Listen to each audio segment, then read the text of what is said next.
So when is it differentiable means when can I take the derivative? That makes sense? We can't always take the derivative because the derivative's a limit and limits don't always exist, correct? So we will get to something. I think we did a one-sided limit on one in like 3.1 where we took a one-sided limit. So places where a derivative doesn't exist, and it's easiest to see them on the graph. Type number one is what we call a sharp corner.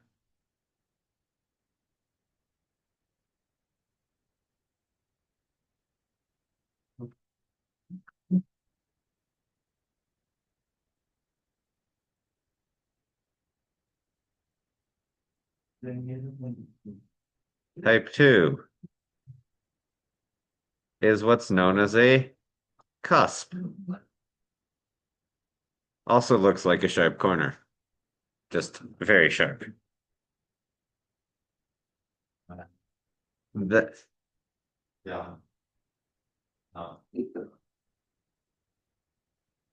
now that would have undergone a slide, but that would be like x to the 2/3. Power would look like that. We'll need to do her slides. That's, she wasn't even. Oh, no. Another one is No, actually, you need extension. what's called a, let's do another color. There's too much on this graph. Throw it again. A vertical tangent line. So remember that the derivative gives us the slope of the tangent line, correct? This one, I didn't draw this perfect, but you can see a nice graph here. You get a vertical tangent line.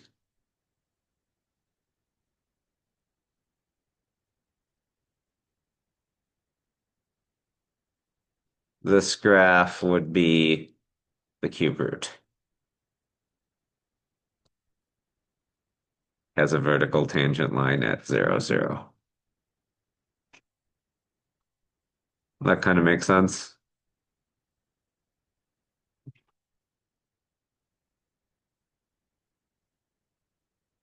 The last place, which is going to be the most obvious, is any discontinuity.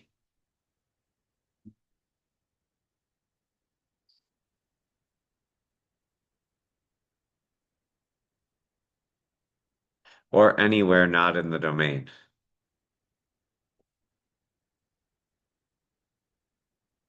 So if I'm looking at a square root,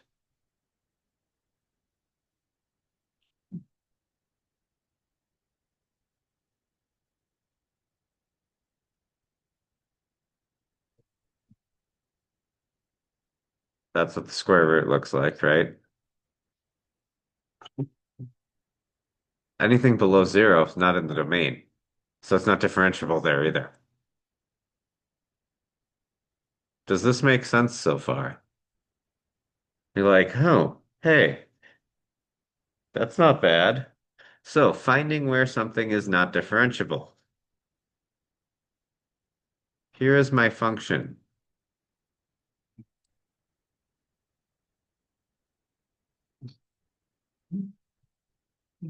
So I have an absolute value that's got a sharp corner in it, right? Where is that sharp corner located? 2, 3, right? So not differentiable.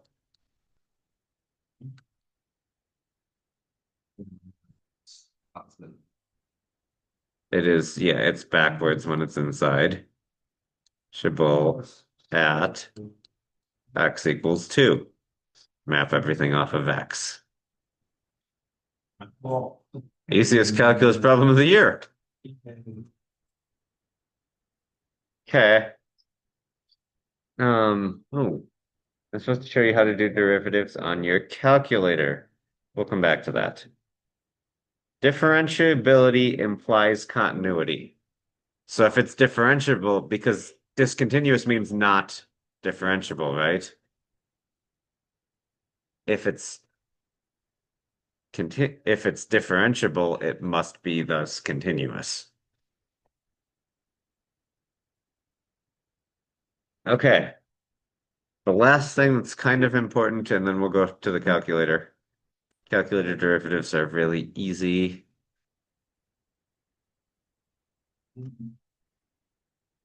Um, the intermediate value theorem. And it's a little bit obvious, but it's very important for proving a lot of things in calculus. We're not going to do a lot of proofs. There's a video tomorrow I made that proves the rule that we're going to do, the shortcut rule. You should probably watch it, but it will probably a lot of it will go over your head, and that's okay. Um, there's one next week where I show you how to get all the trig derivatives. That one you should at least mostly be able to understand what I do. Okay. But you will not be ready for that until then, because I have to teach you some stuff tomorrow. The intermediate value theorem says if A and B are any 2 points on an interval on which f is differentiable. That makes sense so far?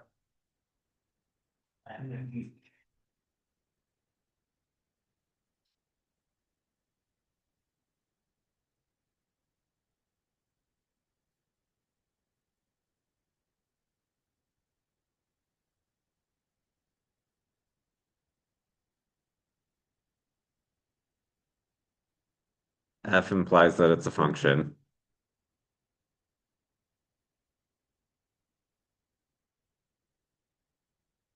comma, then f prime takes on every value between f of a or f prime of a.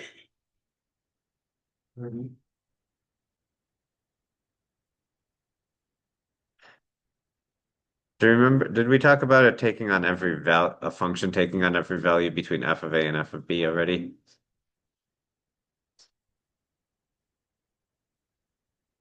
No. So there's one that says, so this is the intermediate value theorem for derivatives. The general intermediate value theorem says if a and b are on a continuous one, then it takes on every value. Oops. So if I've got a here and b up here,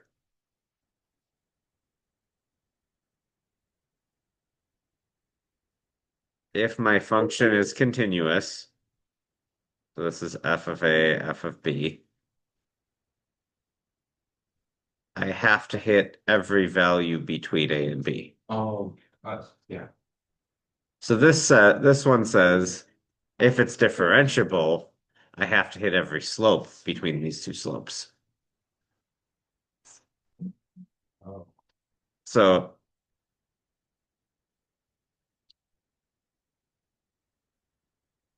I've got a slope here and a slope there. If it's continuously differentiable, every slope between those two has to be hit at some point because it's going to be smoothly curving. Doesn't have to be hit for very long, but somewhere. That kind of makes sense. It's like, you guys kind of remember the intermediate value theorem. Okay,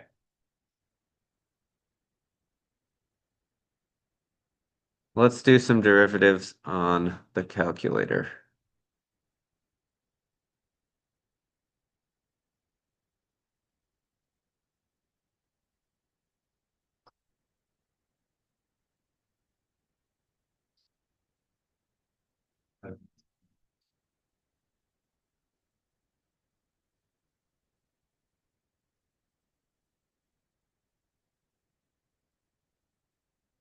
So this is actually really easy.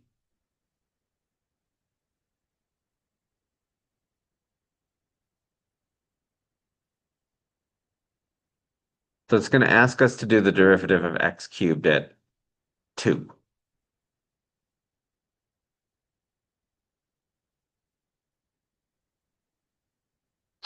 Uh, sure, we'll just add a calculator here. You can do this in the scratch pad too. Menu. Which one do you think I choose? Okay. Calculus. Oh my goodness. Numerical derivative at a point. My variable is x. My value is 2. And I'm taking the first derivative. You can do second derivatives. You can do second derivative is the derivative of the derivative.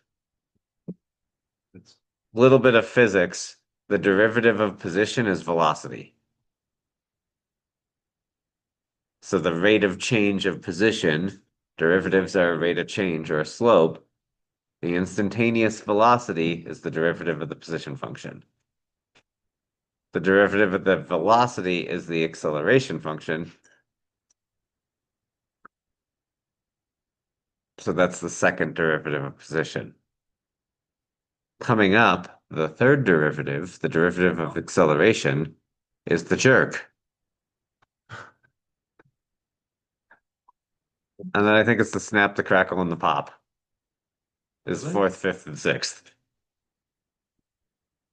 I think. That's just someone was hungry when they were naming it. Probably. I don't know. But have you ever been in a manual transmission car with someone that can't drive it very well? Have either of you ever driven one? They were just barely learning it, but they, Is it very jerky? yeah. A lot of changes in acceleration is very jerky. Like some fruits. So to do this, it pops up this notation like that. Okay, d over dx means derivative. The x with a bar equals 2 means the derivative at x equals 2. So I just type in an x cubed. Voila! 2.4 done. Section 2.4, this is what you did. Your calculator just did all the work for you. Yeah. The problem is you really have to learn how to do these to be able to use them. Oh, oh, Let's see what it does with an absolute value. I don't know what it's going to do, actually. I don't remember. we'll be shaking that out. It wants us to do it at 0, which that's where you would have the point of the absolute value, correct? You guys remember that absolute values in this little key there?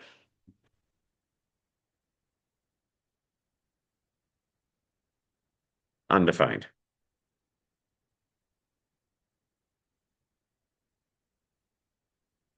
So when you can graph derivatives, you just graph the function that you get when you find the derivative. Okay. Um, Going from a graph to a derivative to a function, it's kind of weird. When you graph the derivative, your y coordinates are the slope of the function.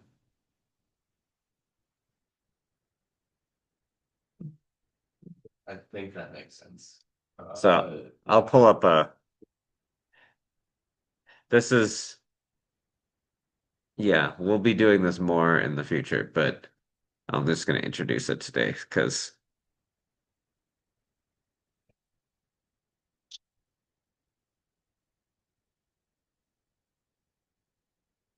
I can check. It'll probably be easier if you've seen it once.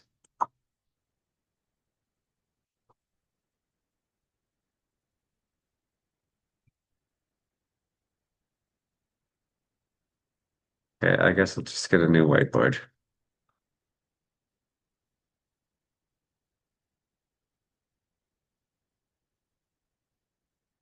Fine.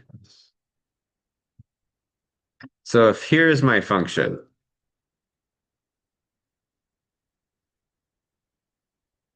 that's a very easy one. We'll call this y equals x squared. The slopes of the tangent line is 0 here at the bottom. And it's getting progressively steeper, correct? Here it's steeper with a negative slope.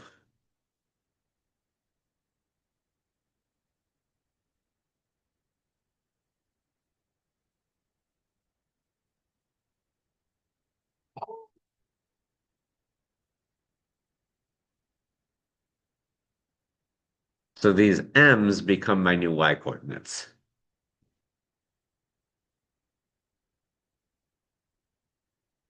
And this definitely takes practice doing.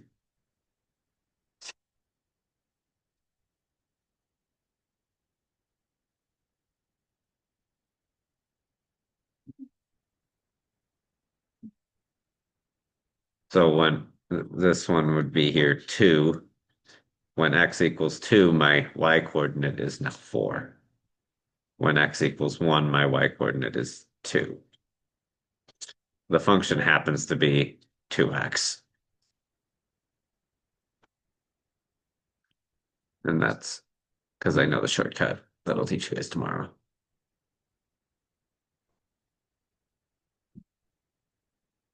Down here, we're at, -2, -4. A little bit strange that this turned into that line, but the slopes are changing at a linear rate.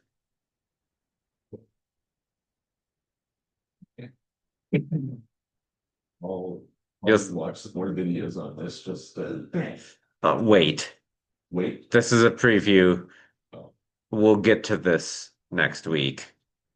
But I wanted to introduce you to the idea of once you understand the power rule tomorrow, which isn't really that hard, the power rule is about a quarter of the lesson tomorrow. Because the power rule will take you 5 minutes to learn. And you'll be like, why couldn't we do this? And then I'll teach you how to do ones that we would have never done with the definition because they're nasty and bad. So, but I wanted to introduce that idea of the y coordinate here is the slope on the original. Sorry. That makes sense? Yeah. Oh. Yeah.